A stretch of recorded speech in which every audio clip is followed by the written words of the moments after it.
Hello everybody, how are you doing? This is Mr. David and I'm very glad to be back here on YouTube. ¿Qué tal? ¿Cómo estáis? Yo soy Mr. David y estoy encantado de estar aquí en YouTube para ayudarte con tu inglés.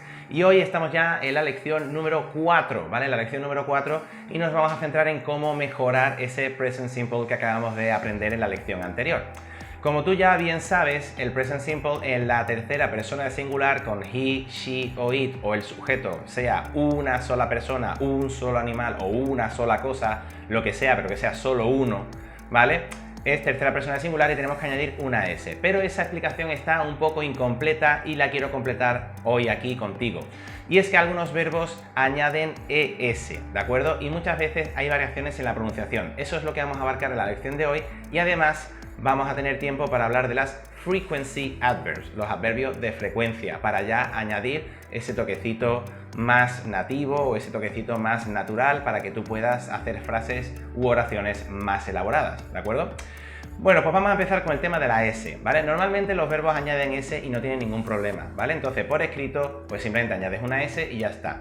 Oralmente, pues añades el sonido S al final, de una forma débil, pero tampoco demasiado débil, tiene que notarse. Entonces, opens, ¿vale? Opens, writes, que es el verbo escribir, eats, que es el verbo comer, drinks, que es el verbo beber, ¿de acuerdo? Entonces, tiene que quedar claro que hay una S ahí, ¿vale? Lo justo y necesario, pero si tienes que exagerarlo primero un poquito, exagéralo, no te preocupes, que nadie se va a reír de ti. Y ya poco a poco, al hablar rápido, seguramente se te irá suavizando.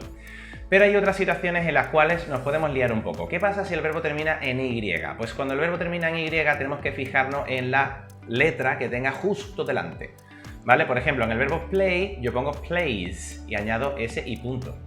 Pero en el verbo study cambia a I latina, studies, y añado ES. Entonces, ¿cómo sé yo si le tengo que añadir S solo o tengo que cambiar a I latina? Pues sencillamente tienes que fijarte en la letra que tiene justo delante. Si es una vocal, tienes que mantener la Y, pero si es una consonante, la tienes que cambiar.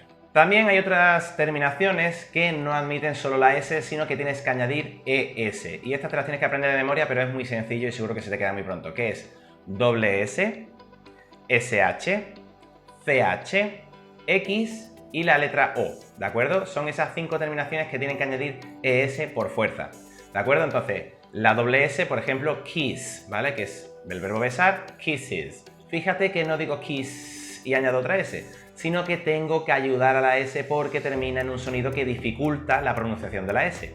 En esos casos tienes que añadir una sílaba más, tienes que añadir is. Y ahí tienes que centrarte, sí, en hacer esa S medio vibrante, ¿de acuerdo? Porque si nos ponemos muy meticulosos de cómo se pronuncia esa S final en los verbos normales, a veces suena como una S y a veces suena como una Z, ¿de acuerdo? Pero esto ya es a lo mejor más avanzado y seguramente cuando tú hablas muy bien en inglés, poco a poco digamos que todo va encajando en su sitio. Pero aquí estamos añadiendo una sílaba nueva, entonces tienes que poner is y poner un empeño de is, practica, is, ¿de acuerdo? Entonces kisses, ¿vale? Intenta practicar que esa última S es z, como una vibración, ¿no? Como un zumbido, ¿de acuerdo? De hecho, ese sonido, aprovecho para decírtelo, ese sonido, como puedes ver aquí fonéticamente, se representa con una Z, ¿vale? Con la letra Z nuestra, ese sonido z, ¿vale? Entonces el sonido za, ce, cizo, zu se representa con otra letra que ya veremos más adelante. Pero bueno, tenemos el kiss, que si añades una sílaba, kisses, ¿de acuerdo? Con SH, wash, que es el verbo lavar, washes. El siguiente con CH, watch, el verbo observar, ver, sería watches. Bien. Siguiente con X, por ejemplo, fax, ¿vale? O fix, que es arreglar, pues fixes o faxes. Tengo que añadir esa sílaba más. Y sin embargo con la O no hay ningún problema a nivel de pronunciación, o mejor dicho, la variación es diferente. Es que los verbos que terminan en O son el verbo do y el verbo go y sus derivados, ¿vale? O sea, los verbos derivados de do y go, como undo, overdo, undergo, ¿vale? Todos esos van a seguir pues las reglas del do y del go, lo único que le has añadido un prefijo, ¿no? Entonces, ese do o ese go, cuando le pones la S, tienes que añadir ES y se queda en does. En el do se cambia totalmente la pronunciación, se transforma en does. Y en el caso de go, goes, ¿vale? Como si le añadieras una S y ya está. Go, goes. No tienes ningún problema. Bien, entonces, do, does, go, goes y todo el resto de las terminaciones. Sin embargo, a nivel de pronunciación, si el verbo ya termina en un sonido S o en un sonido sibilante, ¿vale? O sea, por ejemplo, es muy típico verbos que terminan en SE, por ejemplo, ¿no? Porque las es finales suelen ser mudas. Entonces, digamos que es como si no se pronunciaran. Por ejemplo, el verbo close. Close termina en E, pero a nivel de sonido termina en S, en un sonido S o Z, ¿vale? Tengo que añadirle esa sílaba más. Aunque yo por escrito solo le añado una S, la pronunciación sí que va a variar. Entonces sería closes, closes. Por ejemplo, jeopardize, jeopardize, que es arriesgar, poner algo en riesgo. Jeopardizes, jeopardizes. Tengo que añadirle esa última, ese is. ¿De acuerdo? Espero que te haya quedado claro esta, digamos, segunda lección sobre cómo añadir la S de los verbos que no cumplen las reglas tal cual. ¿De acuerdo? Seguimos todavía dejando al lado el verbo to be, que no sigue las reglas para nada de esto, ¿vale? Pero ya lo hablamos en otro vídeo.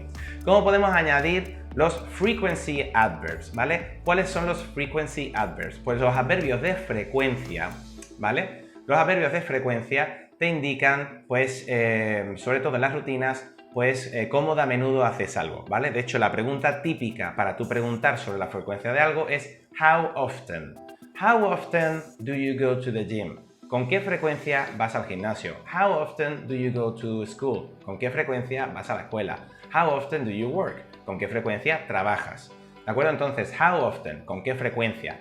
Pues bueno, ¿cómo podemos decir? Pues vamos a decir los adverbios de frecuencia de más frecuencia a menos frecuencia. Entonces, always significa siempre, always. Siguiente sería usually. Cuidado, usually. Ese sonido, te lo pongo aquí, que es un sonido raro y que lo aprendas, es el yo, el ya, ye, ji, ¿vale? Como los argentinos, ya, yo, ya, ¿vale? Más o menos, que no se ofendan los argentinos, ¿eh? Para poner un ejemplo. Entonces, usually se representa con este símbolo que yo le llamo cariñosamente el 3, ¿vale? O sea, es como una especie de 3, ¿vale? Entonces, usually, ese símbolo 3 entre comillas, ¿vale? Sería ese sonido de usually, que significa pues muy a menudo, normalmente. También podrías decir normally. Siguiente sería often o very often, muy a menudo o a menudo simplemente, ¿vale? Seguimos de sometimes, a veces, ¿vale? Ni fu ni fa, 50% podríamos decir. Pasamos al siguiente que sería rarely, rara vez, rarely, ¿vale? El siguiente sería seldom, seldom que es muy rara vez, muy rara vez. Podría ser medio sinónimo de hardly ever, casi nunca, ¿vale? Casi nunca. Y por último sería never, never que sería nunca, nunca del todo, ¿de acuerdo? Entonces, ¿dónde van esos adverbios de frecuencia? Bueno, pues esos adverbios de frecuencia tienen un truquito, yo te voy a explicar la lección que sería delante de todos los verbos, o sea, de cualquier verbo, justo antes de poner el verbo va ese adverbio de frecuencia, delante de todos los verbos, detrás del verbo to be, ya os he dicho que es un rebelde, y si hubiera dos, porque hay un auxiliar y un verbo, ¿vale? Si hubiera dos, entonces tendríamos que ponerlo en medio, sandwichito, ¿vale? Por ejemplo, yo siempre abro la ventana por la mañana. I always open the window in the morning. I always open. Fíjate cómo está el always justo delante de open, antes de poner open. I always open the window in the mornings, ¿de acuerdo? Si yo quiero decir que no, será I don't always open the window in the mornings. Y en el caso de una pregunta, do I always open the window in the mornings? ¿Vale? En el caso de la pregunta, pues seguimos manteniendo esa regla, ¿no? Delante del verbo tiene que estar ese adverbio de frecuencia. El único que no lo cumple, el verbo to be, que ya le daremos de comer aparte. Bueno, pues en el caso del negativo ya has visto, I don't always open, don't open, pues justo en medio el always. Error muy común, cuando es tercera persona de singular, como metes una palabra por en medio, te olvidas de la S de tercera persona, así que te lo explico. Por ejemplo, vamos a ponerlo con she. She always opens the windows in the morning, ¿vale? Te exagero para que sepas que está la S ahí. She doesn't always open the window in the mornings. O sea, cumple exactamente la misma regla. Tú lo único que has hecho es encajar una pieza ahí, ¿vale? Entonces, que no se te olvide. Todos los adverbios de frecuencia son susceptibles de ponerse en afirmativa, en negativa y en pregunta, ¿vale? O sea, puedes para afirmar o desmentir algo que tú estás diciendo sobre la frecuencia. El único que no puede ir en negativo, en este caso, sería never, ¿vale? Porque never ya implica negación, es una especie de adverbio ahí que implica una negación, entonces no podría decir she doesn't never open the windows no pega, ¿vale? Sería she never opens the windows in the mornings y eso ya implica la negación. Todas las demás, seldom, hardly ever, sometimes, always, los puedes poner como te dé la gana, ¿vale? Siempre y cuando estén en su sitio y los puedes poner en afirmativo, negativo y en pregunta, ¿de acuerdo? Espero haberte aclarado esa duda que posiblemente si no te surgía ahora te podría haber surgido más tarde.